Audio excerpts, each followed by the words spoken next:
Today we're going to talk about the forearm muscles. We're going to go through the front and the back of the forearm muscles that control wrist flexion and finger flexion, as well as wrist extension and finger extension.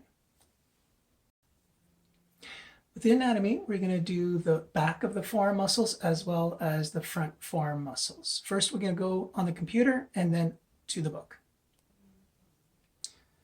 On the computer, you can see on the top left that there are basically 3 layers of muscles that make up the back of the forearm. But we're going to concentrate on the superficial one, which is located here. The first one I want to have you focus on is this muscle right here. It sits a little bit higher than the rest, and it's called Brachial Radialis, and it's basically between the front and the back side of the forearm muscle. So it's a border on the outside. Then you have all the muscles here that attach to above the elbow, and all of them come downwards to become tendinous and attach to the wrist and fingers. And there's this slip right here that binds those tendons together. Now over here is just a color-coded muscle group here for your information. So you got Brachial Radialis and then the other forearm muscles that attach to the wrist and fingers. The next picture shows the front of the forearm muscles. And you can see here's biceps brachii that attach to the forearm bone and a slip of connective tissue that bind the forearm muscles here on the front. Very similar to the back forearm muscles, they attach just above the elbow over here. And this is Brachial Radialis. All of them move downwards, become tendinous, and go through the palm and to attach to the fingers and wrist. And over here is a tough connective tissue that helps bind those tendons.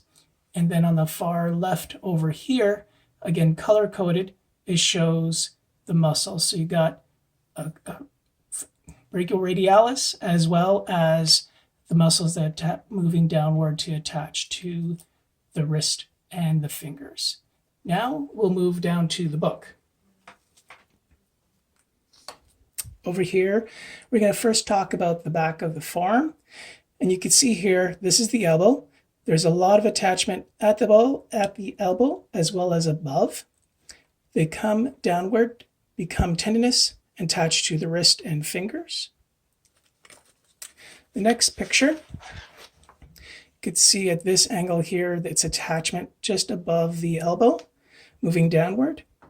And then over here, you can see on the bony part where its attachment is, as well as moving downward, attaching to the wrist and the fingers.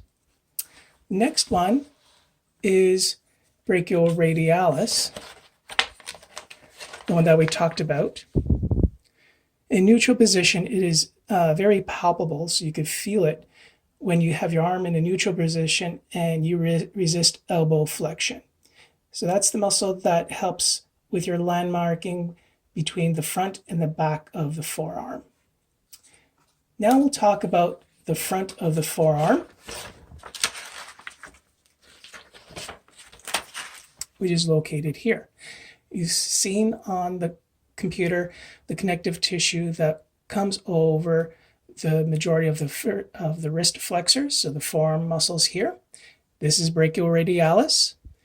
They attach above the elbow, moving downward, become tendinous.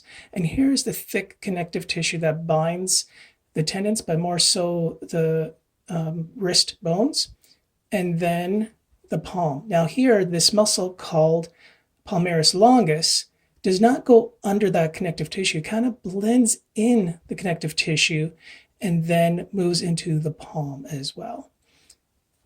Now the next picture is the landmarking here.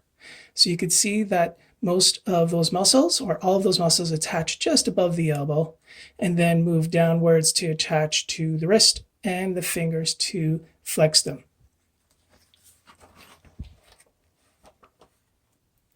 And over here is another picture of that tough connective tissue that attaches to the wrist bones where the tendons travel underneath. And now we will move to Frank.